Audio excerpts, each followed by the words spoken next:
On my deathbed, my fiancé helped my best friend steal everything. I was the founder of Apex Group. Due to a sudden severe illness, I temporarily entrusted the company to my best friend, Sylvia Sutton. Who knew she would seize the opportunity of my critical condition to steal my company and my fiancé, Ethan Davis? Gathering shareholders in the conference room, they held a new vote for my successor. "Ladies and gentlemen," Sylvia announced, "Victoria Ashworth is no longer the woman she once was. She's bedridden, incapable of managing the company. I will take over as her successor."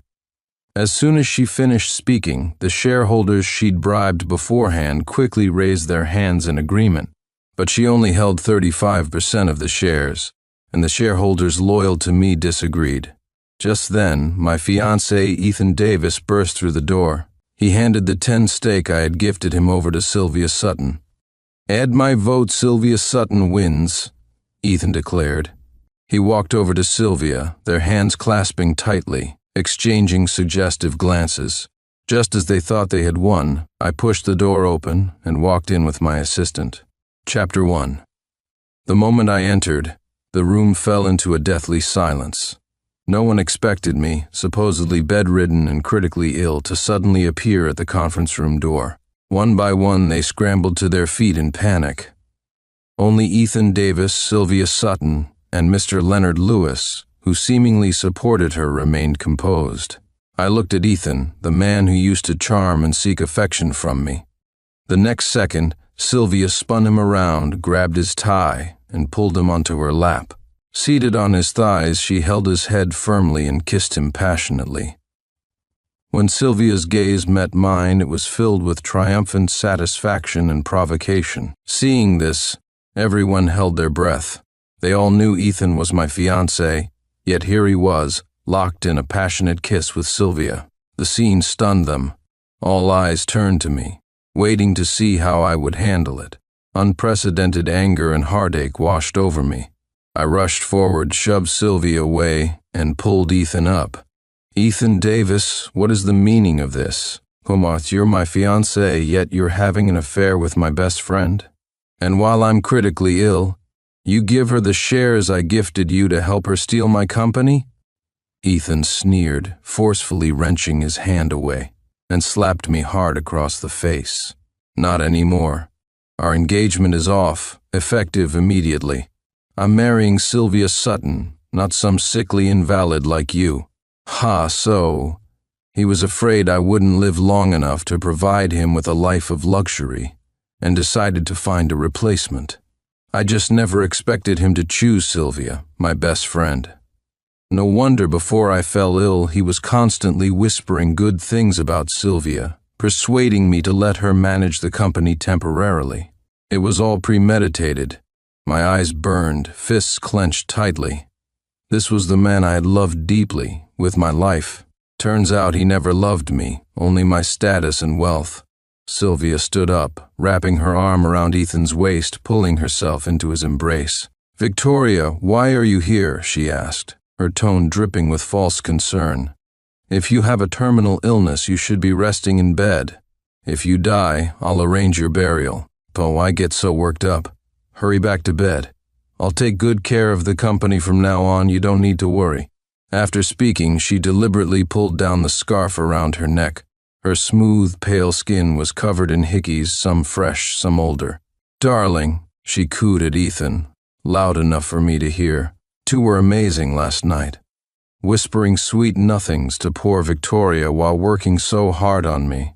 Turning back to me, her voice hardened. "Victoria, you can't force love. He loves me now, not you. Stop acting like a desperate dog clinging on to him." Seeing things had reached this point, Ethan dropped all pretense. "That's right. Stop chasing me like a dog. I don't love you." Looking at their disgusting faces, my mind went blank. I couldn't believe they had been sneaking around behind my back for even longer than I imagined. I lifted my foot and kicked Sylvia hard, knocking her to the ground. I rushed over and grabbed her by the throat. Chapter 2. But Ethan grabbed a chair and slammed it onto my back. The pain forced me to release my grip. Ethan's face twisted with rage as he glared at me. If anything happens to Sylvia, I won't let you off." He spat the threat, then rushed to Sylvia's side, checking her anxiously for injuries. Sylvia, clearly not hurt that badly, leaned into his arms. "And hurts here, blow on it for me." Instantly, bright red blood trickled down my forehead from the blow, dripping onto the floor. I took one last deep look at Ethan. Since this was his choice, I would let him go. Even if he begged me on his knees later, I would never take him back. Slowly, I stood up. Sylvia shot me a mocking glance and walked over, hand in hand with Ethan. "Victoria Ashworth, your era is over," Sylvia declared smugly. "Mr. Lewis is selling his shares to me, and with the 10% Ethan gave me, I now hold 5% more than you. You're gravely ill. Someone has to ensure the company's stability. Ethan won't marry you now, right?" As Sylvia spoke, she didn't forget to praise herself. She glanced towards the door, her eyes signaling, would I leave on my own, or would she have someone throw me out? Ethan raised an eyebrow, backing Sylvia up. "Victoria, Sylvia's capabilities are no less than yours. Why shouldn't she run Apex? If you know what's good for you, pack your things and go back to the hospital to wait for death." Hearing this almost made me laugh inwardly. Sylvia managed the company. 3 years ago, she ran her own company into the ground until it went bankrupt. When she was desperate, I helped her out of that darkness. I gave her shares, let her work at my company. She truly lacked management skills and nearly ruined one of my branches. I never told Ethan, just to save her some face. I looked up, a meaningful smile playing on my lips. "Unto says my era is over. Do you think you can just snatch away Apex Group, the company I built?" Hearing this, Sylvia's face immediately darkened. Before she could speak, Ethan started mocking me. "So what if you founded Apex, Victoria? Should we just watch it collapse because of your selfishness? Forget me, even the shareholders won't agree. So why don't you transfer your shares to me as compensation for the years I wasted accompanying you?" Ethan added shamelessly. Sylvia chimed in, "Victoria, I know forcing you out must be hard, but you're terminally ill. Shouldn't Apex be handed over to someone capable? Wouldn't you agree, shareholders?" Chapter 3. Sylvia turned to the shareholders. I knew she was trying to stir up their discontent, appealing to their self-interest.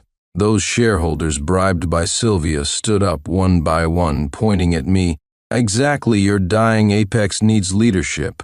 Miss Sutton's abilities are clear to see. She's just as capable as you." Enams.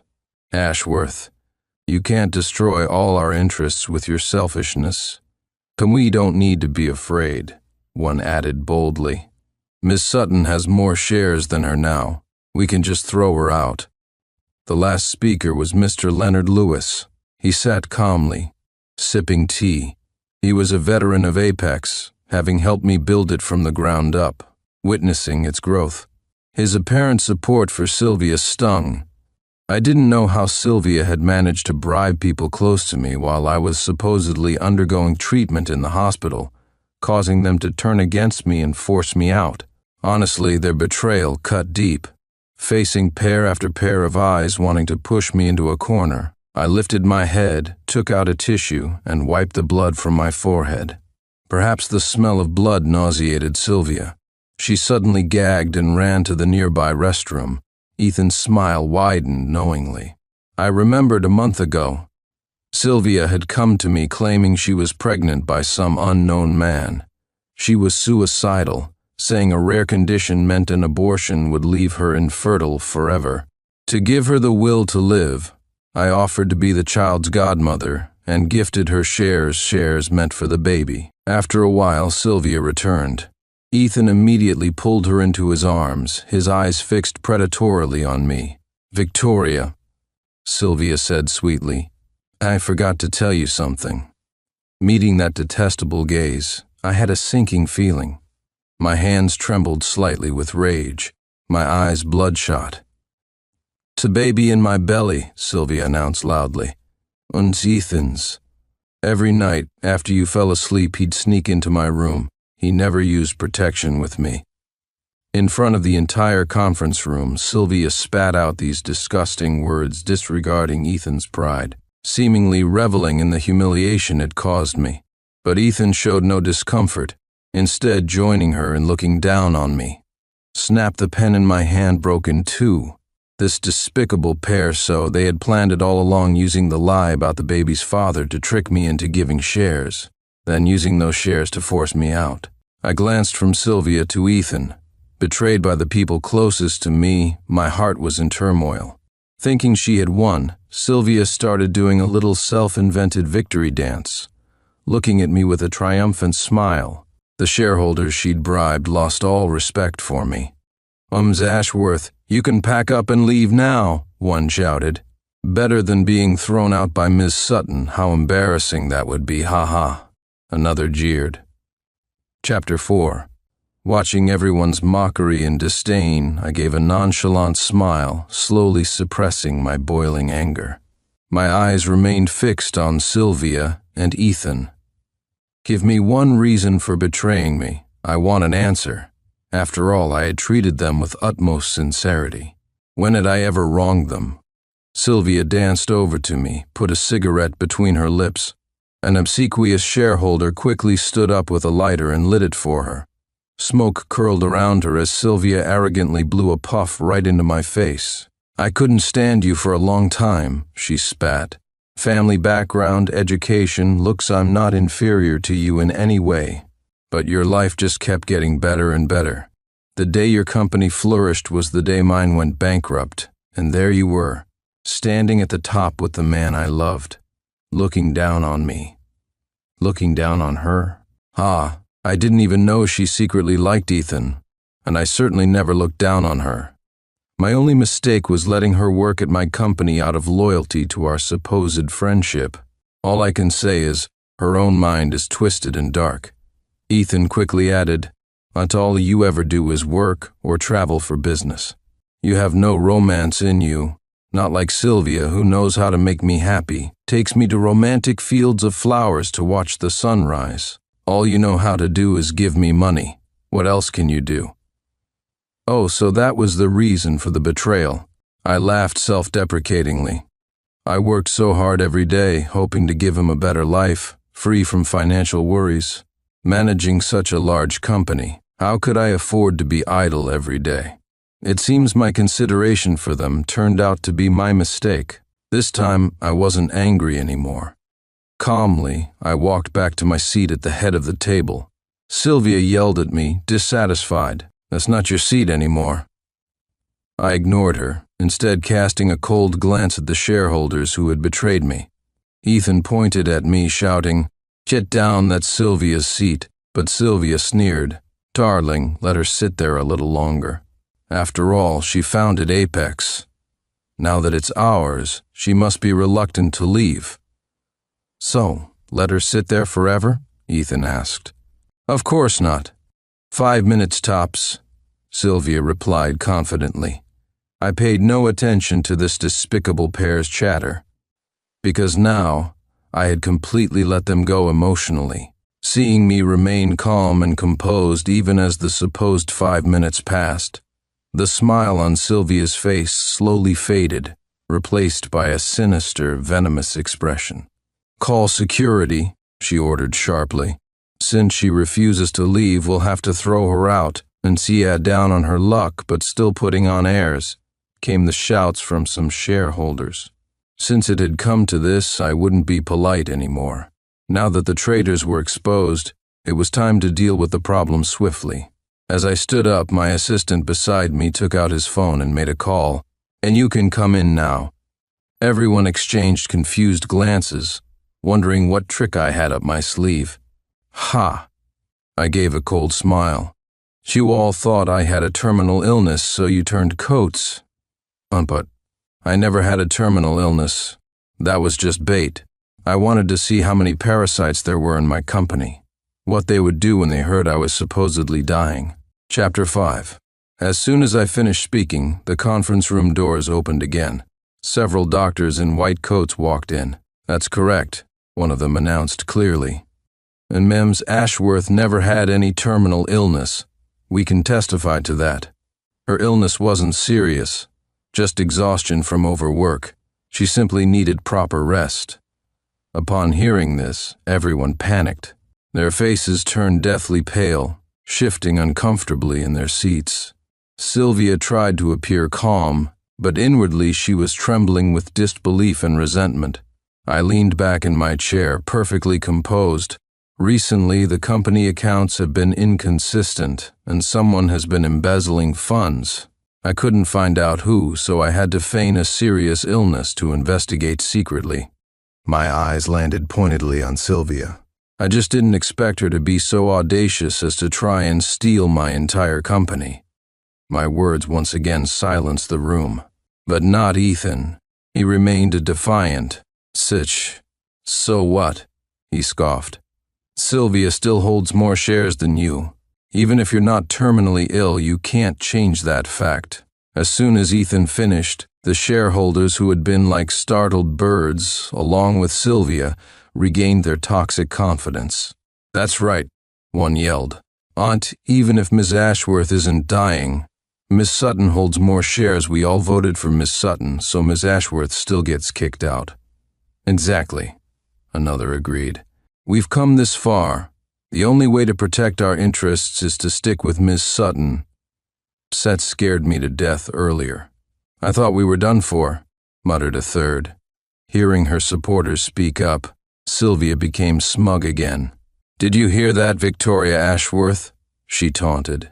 Sylvia dropped her cigarette butt at my feet, blew out the last puff of smoke and wrapped her arm around Ethan's waist again, pulling him into another kiss. Darling, you're wonderful, she purred, always thinking of me. And of course, Ethan replied. You're my woman. Who else would I help? From now on, you have to be completely devoted to me, understand? Sylvia demanded. As you command. Ethan simpered. After their exchange, ignoring everyone else in the room, they kissed deeply and passionately. Some shareholders looked away, unable to watch. When they finished kissing, Sylvia turned to me, smiling brightly, radiating malice. Victoria Ashworth, it doesn't matter what you found out. As long as Apex is in my hands, I have power. I can hunt you down, block your every move. Your evidence is useless. No one will believe you. Sylvia was right in a way. This world often runs on money. Money talks. It can buy influence, if not hearts. Soon after, a group of security guards rushed in, standing behind Sylvia, waiting for her order to throw me out. The shareholders loyal to me sighed in defeat. Miss Ashworth, let's go, one said quietly. Where there's life, there's hope, another added. We are willing to follow you always. We can build a new Apex together. Chapter 6. Ha ha ha ha, old fools. Sylvia mocked them viciously. Victoria Ashworth can't even save herself, and you still want to follow her? Let me tell you, the moment you walk out of Apex, I'll spread the word to every industry. No one will hire you bunch of pathetic dogs, just wait to starve. Sinew. The loyal shareholder was too furious to speak. What about me? Sylvia strutted around, her attitude utterly arrogant. The shareholders she had bribed, emboldened by her apparent power, sneered at my loyal supporters. Open your eyes next time. Trying to make waves by backing a loser. I felt a pang of sorrow for my loyalists, mixed with gratitude for their unwavering support. I reassured the angry shareholder, telling him not to stoop to their level, because soon they wouldn't be laughing anymore. Seeing I remained unfazed by the threats and chaos, Sylvia grew angrier. "You men," she shrieked. "Go get this pretentious bitch Victoria Ashworth, drag her out and throw her out of Apex." Hearing this, several security guards rushed towards me. I met their eyes with a cold stare, and their resolve momentarily weakened. These men had also been desperate once. I was the one who gave them jobs at Apex when they had nowhere else to turn. Now, one by one, they were betraying me for money. "What are you doing? Don't you want your jobs anymore?" Sylvia roared at their hesitation. "I'll give each of you another $10,000, she bribed loudly. hit Victoria Ashworth and throw her out. Sylvia loved targeting those close to me. She wanted me to witness firsthand how everyone I had genuinely helped would ultimately betray me for personal gain. This time the guards didn't hesitate. They moved to grab me. "Ms. Ashworth, sorry," one muttered. "Everyone's got to look out for themselves." I glanced at Sylvia. "Do you have to be so ruthless? Leave people no way out?" "Oh, yes," she hissed back. "I want to push you to the brink, turn you into a beggar, kneeling at my feet, begging for mercy." "Fine," I said calmly. "You taught me this." As soon as I finished speaking, I stood tall. The guards didn't waste any more words and moved in. But before they could reach me, my assistant sprang into action, swiftly and precisely taking them all down with practiced ease. Instantly, the conference room descended into chaos again. Sylvia's face darkened furiously. Useless," she screamed. "Get me more security guards. Bunty won't help even if they come," I retorted coolly. "Con, be careful you don't get yourself thrown out. That would be a joke." I smirked, meeting Sylvia's furious gaze. Ethan was already on the phone, calling for backup. They were determined to kick me out today, no matter what. "Sylvia, don't worry," Ethan reassured her, lowering the phone. "Security guards are useless. Better call Victoria's bodyguards. I've already bribed them, paid them well. They're highly skilled. They'll work for you from now on." "Darling, you're brilliant," Sylvia purred, her mood lightening. "I'll reward you handsomely tonight," she added with a wicked grin, sliding her hand inside Ethan's shirt, deliberately teasing him, making him gasp slightly. After a moment, my bodyguards arrived. Sylvia stood before them, ordering them around like a petty tyrant borrowing power she didn't truly possess. "Beat Victoria Ashworth up first," she commanded arrogantly. "Then throw her out like a dog." The bodyguards behind her didn't move an inch, as if they hadn't heard her command. Sylvia turned back, puzzled, then cursed viciously under her breath. "Idiots, get moving," she snapped. I smiled slightly. "Didn't you hear her? Get moving." At that, the lead bodyguard raised his hand not towards me but swung it hard across Sylvia's face. The force of the blow sent her stumbling, and she fell in a heap at my feet. Chapter 7. Ethan was aghast. He scrambled over to Sylvia, yelling furiously at the bodyguards. "What do you think you're doing? Dogs daring to bite their master? Don't you want the good life we can offer you?" As soon as he finished, I lifted my foot, which had landed near Sylvia's hand as she fell, and stood up straight, elegantly smoothing my clothes. Sylvia, whimpering in pain, tried to scramble away. Ethan lunged at me, fist raised, but I slapped him hard across the face first, stopping him cold. "The play is over," I announced coolly. "We're done acting along with you." Sylvia scrambled up and rushed to check on the stunned Ethan. "Bah, stop putting on airs." Sylvia spat at me, recovering her venom quickly. Since you refuse to leave, I'll call the police," I scoffed. "Who said I'm refusing to leave? Apex has always been my home. Why should I leave? You're the one who should go." "Bullshit," Sylvia shrieked. "Apex is mine, now I hold more shares than you." Hearing this, I burst out laughing. "With just 25% of the shares," I said clearly, letting the number hang in the air. "On you claim you'll snatch Apex and become its master?" "Ha, Sylvia Sutton, where did you get such audacity?" Hearing the number 25, Sylvia laughed too, a high-pitched, nervous sound. "Ha, who said I only have 25? It's clearly 45. Mr. Lewis sold his shares to me. How dare you say I only have 25? Und how dare I repeated softly. I looked past Sylvia towards Mr. Leonard Lewis, a meaningful smile on my face.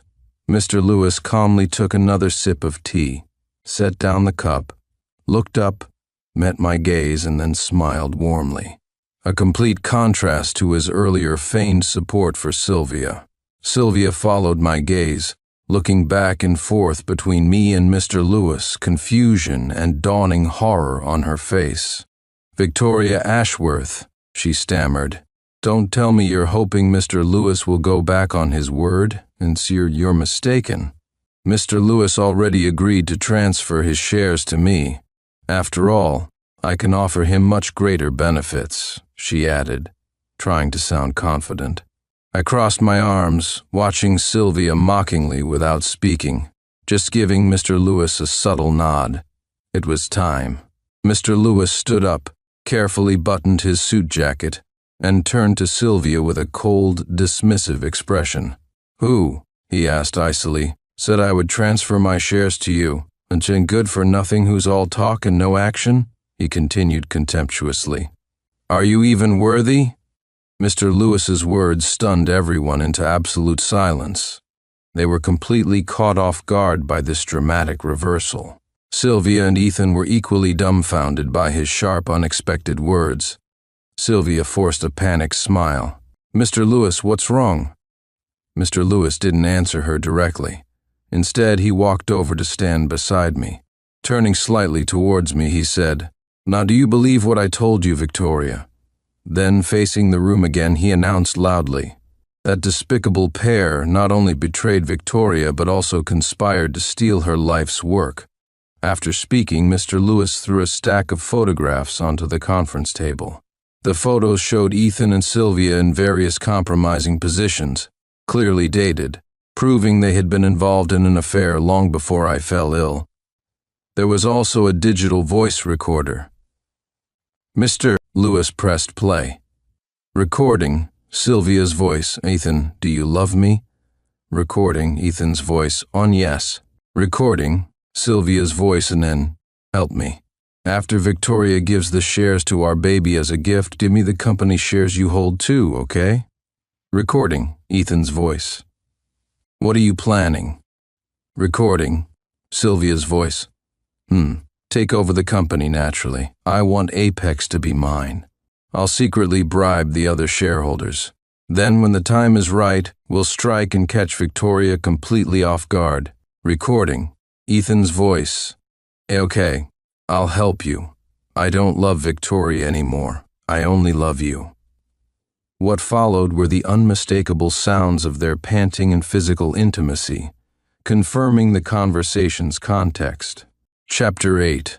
After listening, the implications finally crashing down on her, Sylvia snapped her head up, her eyes wide with dawning terror, looking between me and Mr. Lewis. Mr. Lewis, she whispered, what is the meaning of this? Can't you tell what I mean? Mr. Lewis replied coldly. I have always been Victoria Ashworth's loyal right-hand man. Do you think our bond, forged over years of building this company together, is something your pathetic bribes can buy? Ridiculous, he continued, his voice resonating with authority. A long time ago, I discovered your dirty dealings, the inconsistencies in the accounts. Following the trail, I found out you were seducing Victoria's fiancé behind her back while she was away on business. When I showed her the evidence, the photos, she was utterly devastated, unable to accept your betrayal. So we devised a plan together. She would feign a critical illness, and I would pretend to betray her to join your side.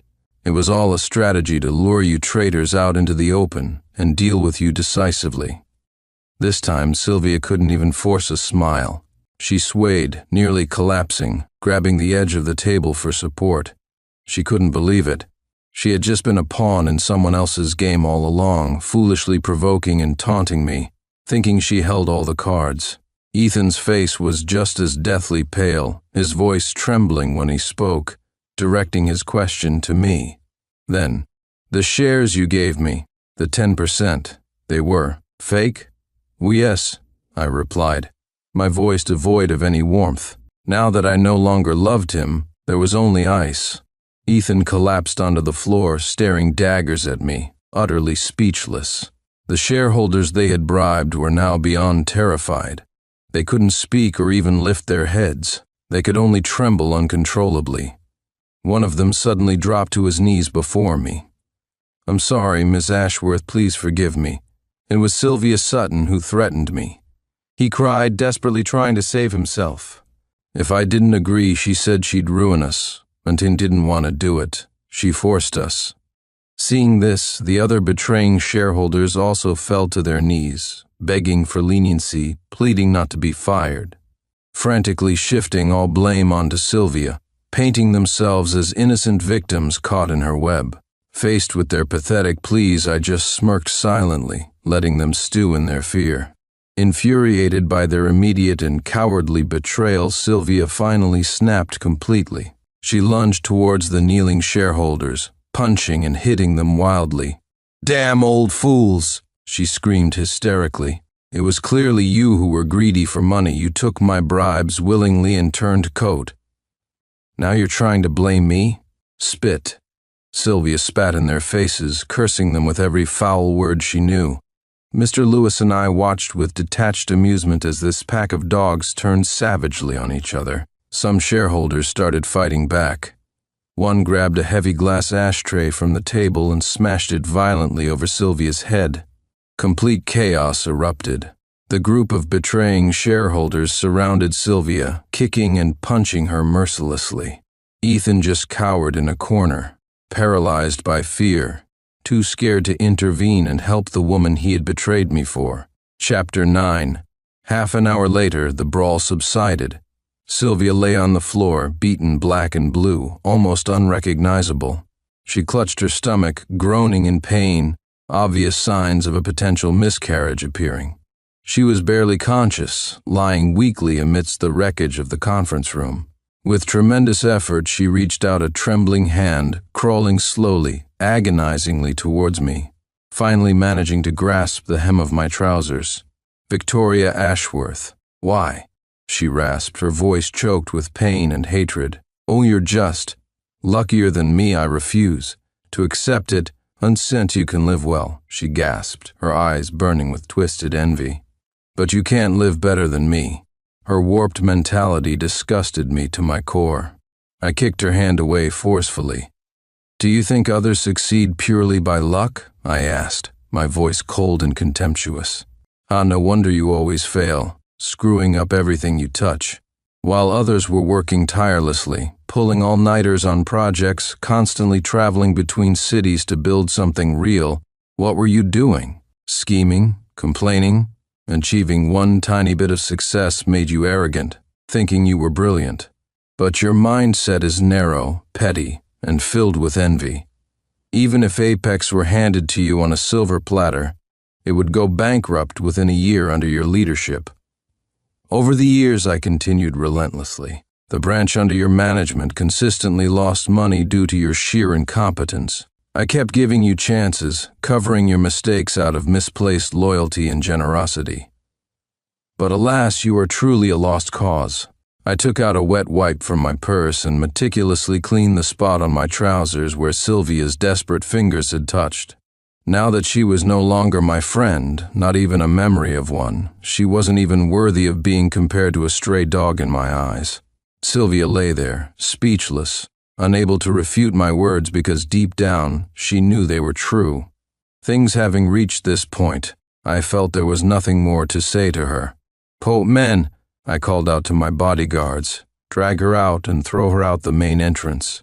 Those were her specific orders for me earlier. I repeated the exact humiliating instructions Sylvia had given regarding me, turning them back on her. Instantly, my bodyguards moved forward, efficiently grabbed the battered and groaning Sylvia from the floor, and began dragging her unceremoniously out of the conference room. "Oh, by the way," I added nonchalantly, loud enough for her to hear as she was hauled away, "and to police waiting downstairs by the entrance, have been very patient. Your embezzlement of company funds, your tax evasion, the evidence is conclusive and irrefutable. I've already handed the complete file over to the police department. You can look forward to spending the rest of your miserable life in prison." I allowed a small, cold smile. "You were the one who said to push your opponent to the absolute brink, leave them no escape. I never really knew how to be that ruthless, but surprisingly, I learned it from watching you." As she was dragged away, Sylvia alternated between crying out about her agonizing stomach pain and screaming curses at me. her face a mask of pure hatred and despair. She struggled violently against the bodyguard's iron grip, but no matter how much she thrashed and fought, she couldn't break free. Even as she was being removed, she managed one last venomous taunt. "Victoria Ashworth, in the end, I still won against you in one way." She let out a crazed laugh. "Ha ha. After all, I stole Ethan Davis right from under your nose, ha ha. You have no idea how captivating he looked lying beneath me, begging for more." I gave an indifferent, dismissive smile. "Ha, just a worthless second-hand man, hardly worth grieving over. You wanted him so desperately? You can have him. You two really do suit each other, both traitors, both pathetic." Hearing this final dismissal from the corner where he still cowered, Ethan let out a small, choked sob. He scrambled over to me on his hands and knees and collapsed at my feet, begging hysterically for forgiveness. Chapter 10. "Victoria," he wept, using my first name in a desperate plea for intimacy that no longer existed. "And no, I was wrong, please. Believe me, it was Sylvia who seduced me. She manipulated me, unsent. And wasn't it because you were always traveling for business, always working, never having time for me, that I made a mistake?" he blubbered, trying pathetically to shift some blame onto me. "Please, Victoria, just forgive me this once. I swear on my life, I'll never ever do it again. I'll be devoted to you." I looked down dispassionately at Ethan, his handsome face now streaked with tears and snot, looking utterly pathetic and contemptible. If he hadn't betrayed me, if this scene hadn't happened, seeing him like this might have touched my heart.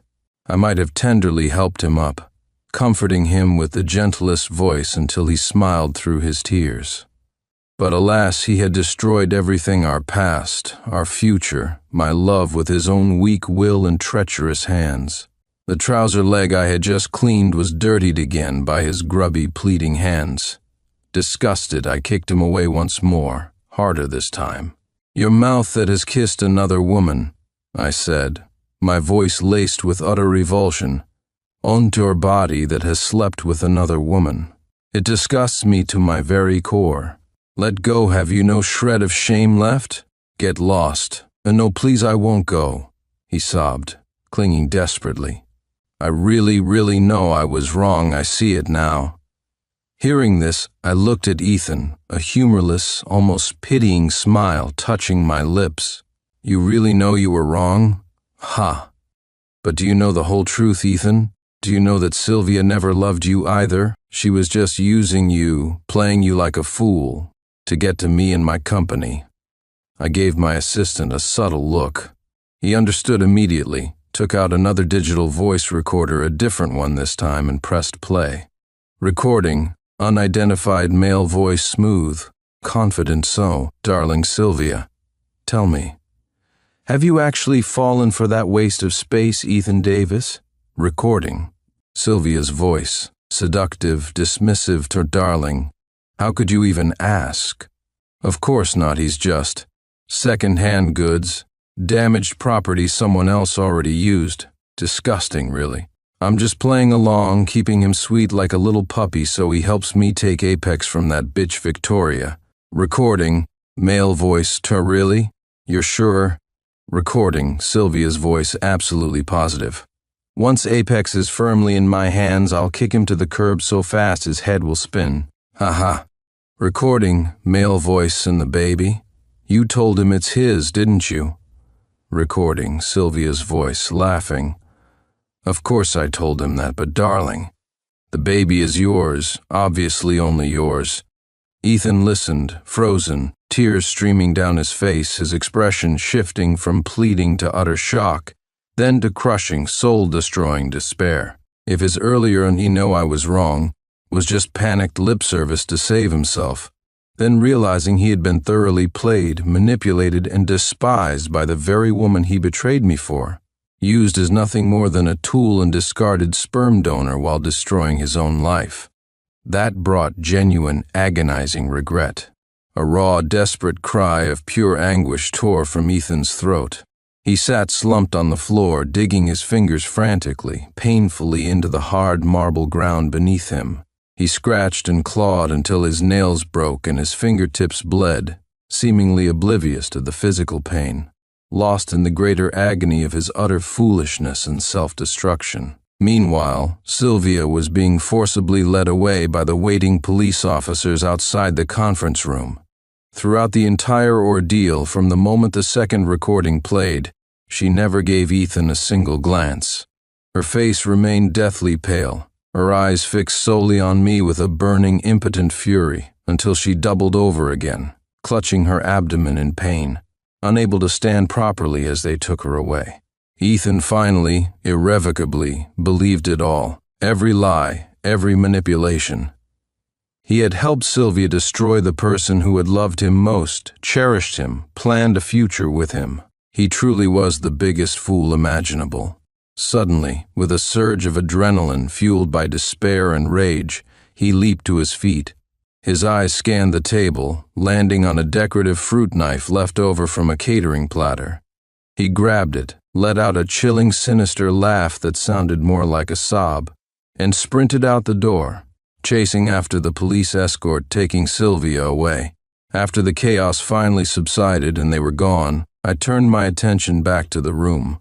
Without hesitation, I addressed the remaining group of kneeling, trembling shareholders who had betrayed me. "You're all fired," I stated flatly. "Effective immediately. Security will escort you out." The conference room instantly filled with desperate pleas for mercy, cries of "we have families," pathetic excuses. I felt no softness, no pity. I turned my back on them and walked out of the room, leaving Mr. Lewis and my loyal team to handle the cleanup. Just as I stepped into the main corridor, some panicked employees ran towards me from the direction of the lobby elevators. "Murder!" One gasped, eyes wide with terror. "Mr. Davis. Ethan Davis. He went crazy." Another stammered. He caught up to Miss Sutton near the entrance, started stabbing her wildly with a knife over and over the police. They had to shoot him, and it was horrible, so much blood. I quickened my pace, heading straight for the elevators, descending to the ground floor lobby. The scene near the main entrance was grim. Ethan's body lay on the polished floor, still twitching slightly, caught in the final convulsions of death. He was covered in blood, his own and Sylvia's. She lay beside him in an ever-widening pool of crimson, their blood mingling tragically on the floor. Sylvia was already still, her eyes vacant, no longer breathing. Ethan's life was also fading rapidly, his breath shallow and ragged. With a final, monumental effort, he slowly turned his head, his eyes finding mine across the lobby. He tried to speak, perhaps a name, perhaps an apology, but only blood bubbled from his lips, silencing him forever. Only tears, clear against the blood smearing his cheeks, rolled down his face. In that final moment, I knew what he wanted to say. I took a few steps closer, stopping a short distance away.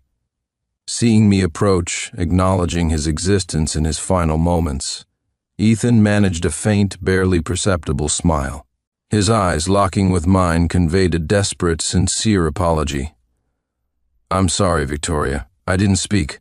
I just looked at him, a storm of complex emotions swirling within me, residual anger, deep disappointment, a phantom ache of the love I once felt, and the cold finality of justice served, however brutally. When I first met him years ago, he wasn't like this, weak, greedy, treacherous. Otherwise, I wouldn't have fallen so deeply in love with him.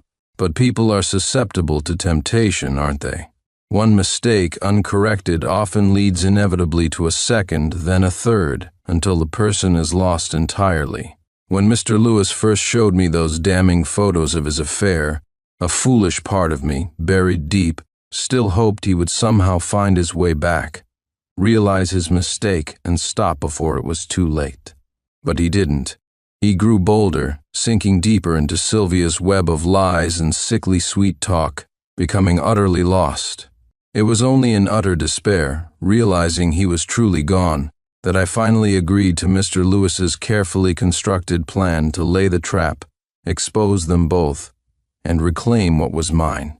Even as the plan unfolded, a tiny traitorous part of my heart still held onto a sliver of hope. Maybe, just maybe, faced with exposure, Ethan would recoil, repent, choose me.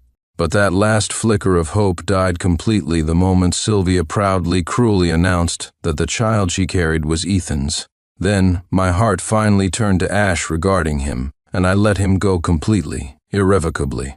Shortly after our eyes met for the last time, Ethan Davis slowly closed his eyes, his body stilled, following Sylvia Sutton to the oblivion of death they had wrought together. Soon, paramedics arrived with stretchers to discreetly take away their bodies. The police began securing the scene, managing the horrified onlookers. After standing there for a long, silent moment of grim reflection, I turned and walked out of the Apex Group building, into the waiting afternoon sunlight. There's no turning back in life. Some choices are final. What's done is done.